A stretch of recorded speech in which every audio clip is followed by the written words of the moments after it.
Terima kasih Datuk Speaker, terima kasih Yang Berhormat Menteri atas jawapan yang telah diberikan. Saya ingin mengulangi kebimbangan fenomena kebanjiran pekerja asing, di mana walaupun saya sambut baik jawapan Menteri, tapi ramai penduduk tempatan diselubungi ketakutan untuk mendedahkan identiti dan di mana mereka ini berada.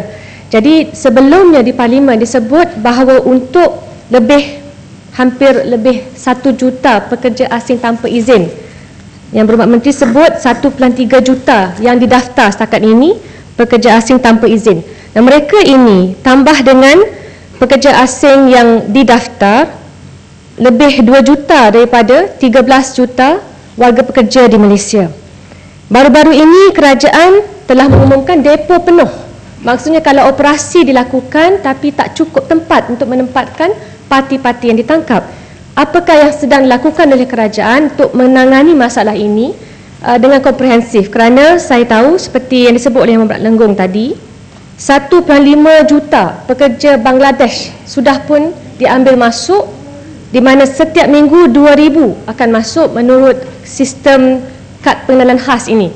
Kalau di Jerman disebut pekerja bermusim, supaya mereka dapat pantau kemasukan. Tapi maksud saya ini akan menambah lebih 3 juta semua pekerja asing dalam negara kita. Apakah langkah untuk menangani parti yang sedia ada, dan apakah kerajaan akan memperkenalkan insentif seperti di Jerman untuk mengutamakan pekerja tempatan dahulu sebelum kita mengambil pekerja asing dalam menangani masalah ini? Terima kasih.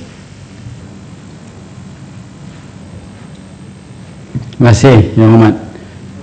Sebenarnya soalan Yang Hormat tu memang baik. Saya terima soalan itu sebagai soalan yang membina.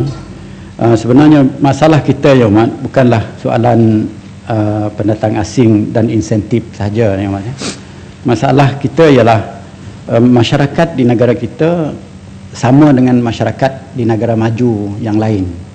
Malaysia walaupun dikatakan tengah membangun, tetapi dalam situasi kita sekarang, kita dalam keadaan yang maju, yang mana masyarakat kita mencapai mentaliti yang maju.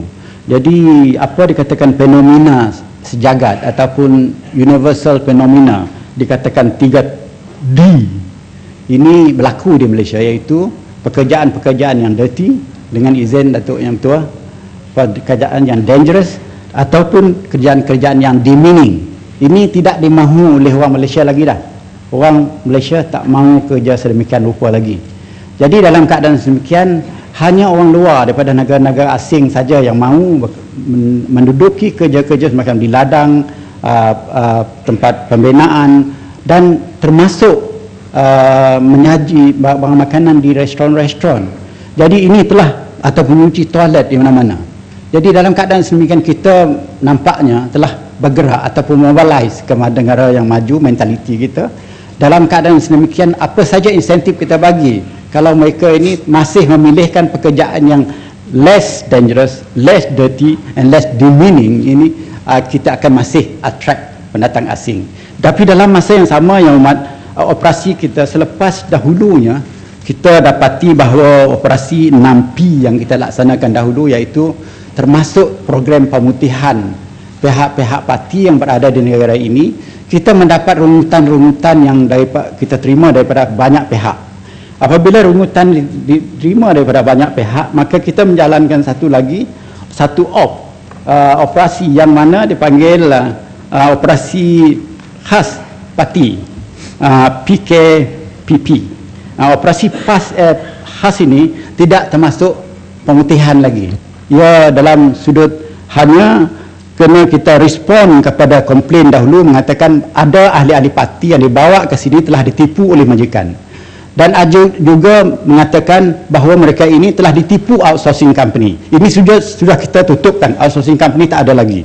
Tetapi malang apabila mereka ini dijemput datang untuk melapor diri kepada pihak immigration, semua ibu pejabat immigration seluruh negara, didapati bahawa kebanyakan majikan-majikan ini masih mahu menggunakan orang tengah. Itu yang malang sekali. Hanya kita dapati 16 syarikat yang datang menerusi screening yang mula dengan satu laporan polis dan menunjukkan bahawa dia dah kena tipu. Dan lepas itu penipuan ini mesti dibuat laporan dia sebelum 9 September Yang Hormat. Jadi makna kalau selepas operasi NAMPI ini dilaksanakan, dia menunjukkan bahawa dia telah cuba nak mengatasi arahan yang asal tu. Jadi dia melakukan 16 rekat tapi melibatkan anggota yang ramai. 2,295 orang telah didapati bahawa benar syarikat ini telah membuat laporan dan mereka kena tipu oleh pihak outsourcing company dan pekerja.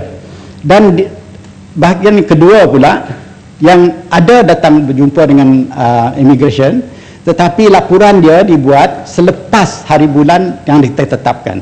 Ini melibat 13 syarikat yang melibat 103 ahli parti. Dan ada sebahagian yang besar lagi, ini yang aneh sekali, selepas itu 59 syarikat yang tak ada laporan langsung mengatakan dia pernah kena tipu. Jadi menunjuknya bahawa ada kecurigaan dalam perasaan KDN dan pihak immigration berhubung dengan mereka ini, walaupun jumlah parti yang terlibat dalam ini adalah hanya 693 orang. Jadi dalam keadaan sedemikian, kita melihat penguasaan dan sistem yang ada pada masa sekarang dengan menggunakan tracking, selepas itu kita tidak lagi menjalankan pemutihan.